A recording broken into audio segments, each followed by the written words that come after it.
Right, the day has come to actually start some welding. Let's get everything out and we'll see what we've got to do.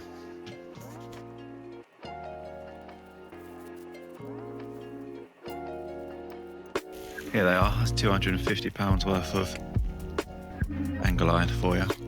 So Jack's going to come round and he's going to help me weld it all up, but we need to clean it up, cut it and get that ready. We need to look at this back bit. Yo, welcome back to another one. So for all you eagle-eyed viewers, you would have noticed that I didn't paint that back bit. I didn't paint that back bit for a reason, and that was because it needed replacing. So Jack's here today, so he's going to help me get this bit welded back on. So we're just going to cut it off and weld it on. Once it's on, we can start flying through this build, get the floor in, get the back together. So let's go.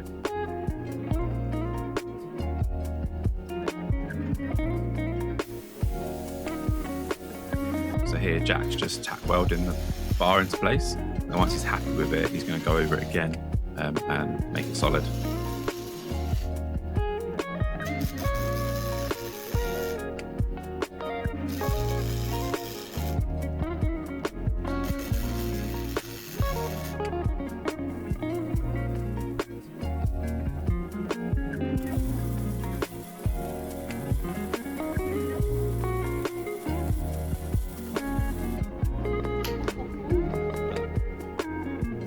So that's the back bit done. We jumped on it, we tried to break it essentially, and it was solid. So that's good. Next step was to start fabricating the door frame. So for the door frame, I got some angle iron, cut the angles in the corners, made sure it fit, tack welded them. Once I was happy with it, I welded it together and then popped it into the door just to check that it fit. And this took a few attempts, and then this is my attempt at welding. It started off pretty bad, but definitely with practice it's got better.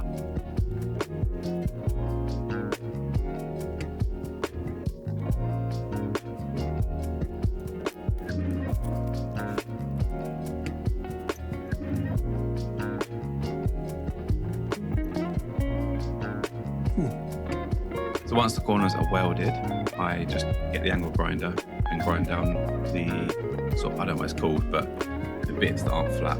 So grind that down so it's nice and smooth.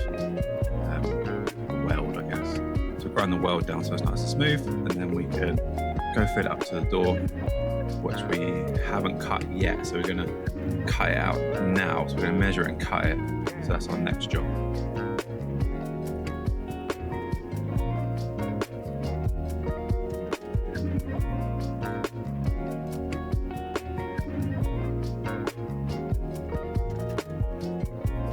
So I was a bit nervous about cutting, so I measured this many times before finally taking that plunge and doing the cut. Safety goggles on, let's get that grinder out and get trimming down this door, because I am way too big to keep hitting my head on the top of this frame, and I'm sure it's still not going to be big enough, but let's just give it a go and see what happens. It was actually a lot easier to get this door in than I thought it was going to be. Aluminium. Turns out it was very easy to cut through. So here I've sealed the bottom with some of that stick tool. This is me putting in all the rivets, and I have sealed behind it. And then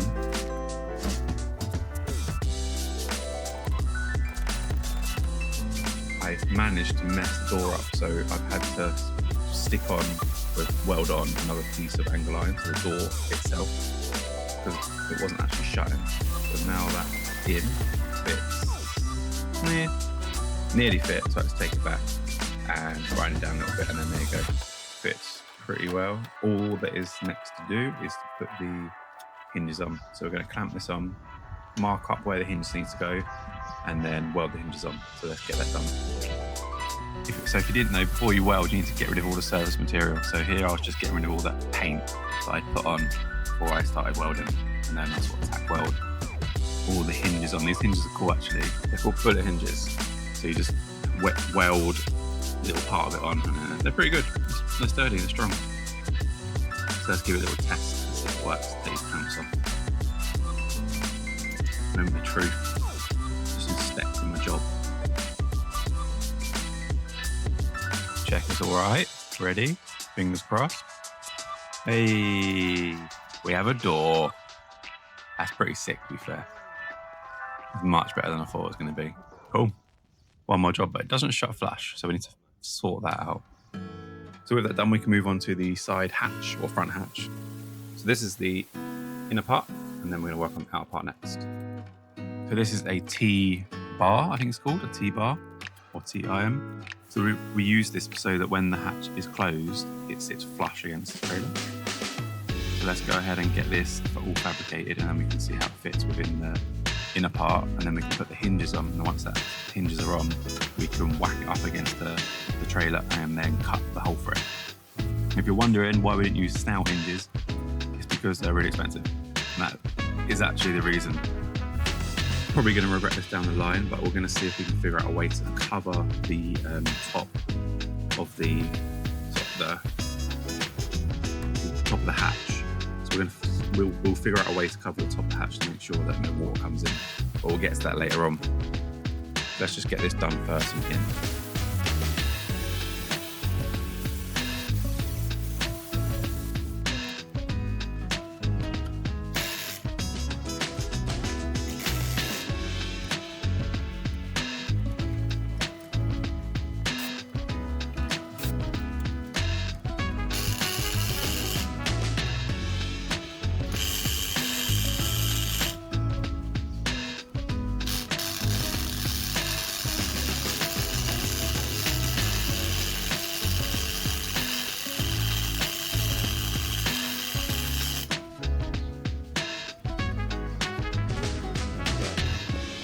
I have no idea how strong that is, but I kept trying to get in. Can you see it? Kept trying to get down there, but I don't know. A bit messy. Next job was to get all the wood that I had cut for the door and hatches. So we've got some, I think it's 12 or 18 mil plywood, and we're just going to PVA glue it. So it's just watered down PVA. This is the door that I'm doing now, and then this is another hatch with sand down some of the black edges. And then we can go ahead and get them in.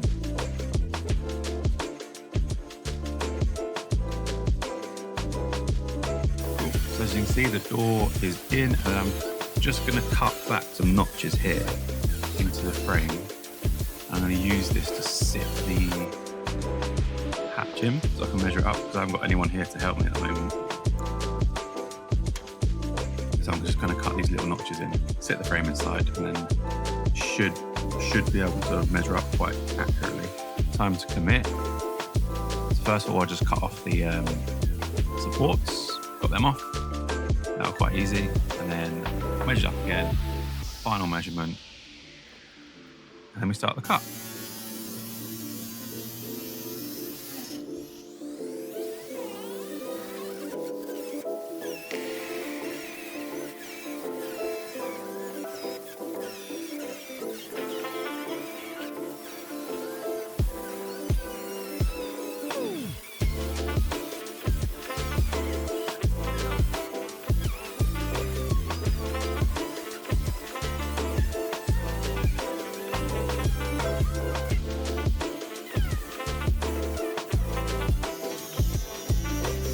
I bet you're wondering where I've gone.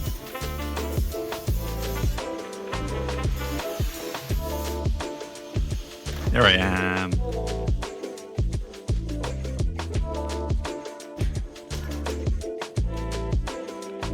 So with the hatch hole cut, we just size it up quickly, make sure we're happy. And then once we're done, we just seal it up with some more silicone. We use stick saw again, but a white one. So that goes in, and then we clamp it in, and I start drilling holes for the rivets. We're going to rivet the whole thing in.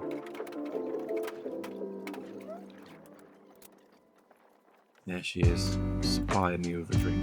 What a girl.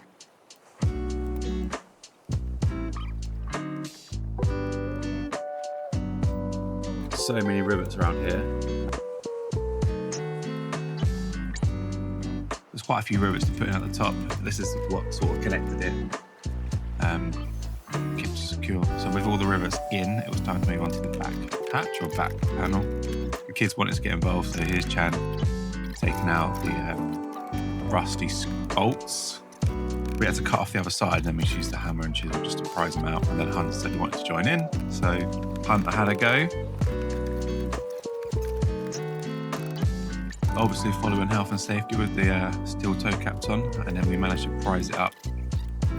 And it was pretty good underneath actually. The wooden boards preserved really well. Ooh, blue. Okay. And then some wood that actually looks not too bad. Does it come off?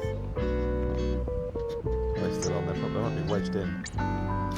Oh. Yeah, it's wedged in. So Chan, if you just kick them all with your heel a little bit. Yeah, hands to me. Yeah.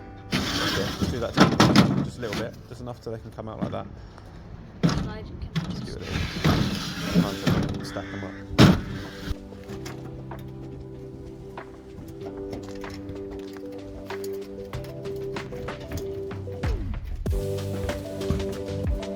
That was much better condition I thought it was going to be. You think if that's been there for like 60 years, this one? Yeah.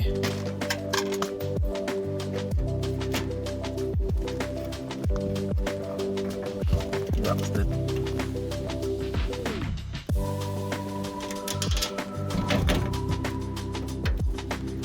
There we go, some stubborn bolts. We've got them out at the end, screws even. So these we might reuse, but they're only cheap reflectors, so we might get new ones. We're going to try and preserve the old indicators. However, we probably will get new ones. So with that back bit off, it's time to start prepping the back gate. I'm just going to call it the back gate. I'm going to start prepping it up. So we sanded it down. I've clamped it onto the back, so I want to line it up to see where I need to mark it, because we're going to cut this down to make it shorter, because we're going to put a back hatch at the back. So we're going to take orders from the front and we're going to serve from that back bit there.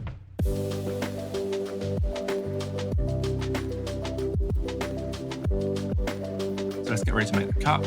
So we make a cut, single cut, all the uprights, and then we're going to trim it down to size. I'm just measuring it and then cutting it where it needs to be, and hopefully it will line up nicely. So I'm going to cut them down, as you can see, and then we'll weld them back together again, and it should fit lovely.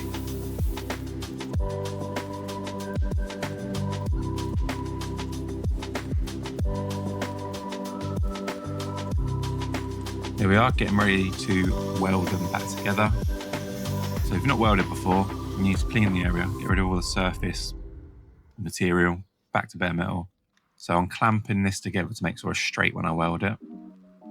Probably wasn't a great idea because I do burn my level, but it worked. So I tacked it on. The helmet, I could sometimes see through it, sometimes I couldn't. It was an interesting experience. It was quite fun. Definitely mastering this welding job, especially on thick angle iron. Give me a thin piece, I'll blow it to pieces. There we are, watch this. Oops. Oh well, wasn't too bad. So that's that little bit done. So then we go ahead and finish that off in a moment and then get the rest of them done.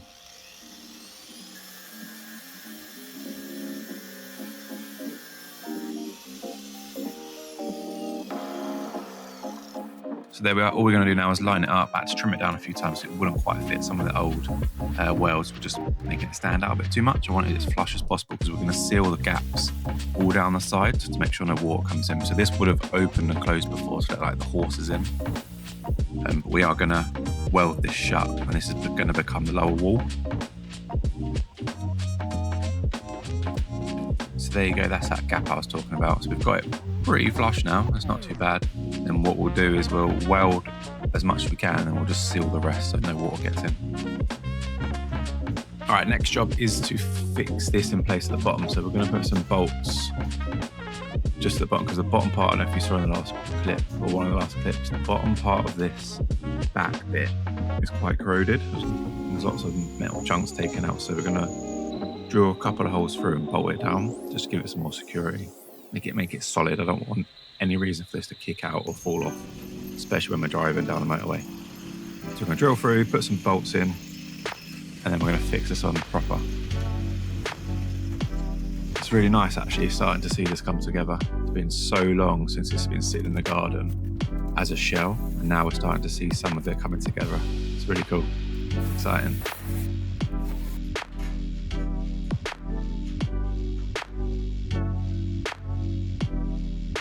There you go, there's the first bolt going in. So these are A2 stainless steel, I think, so these won't corrode. Well, they might corrode, but they'll be highly resistant to corrosion.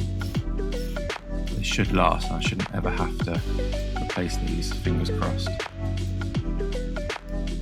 Now we're happy with the position of that, we're going to start grinding back all these welds so you can see they're a bit, I want to say burry, probably not burry, is it?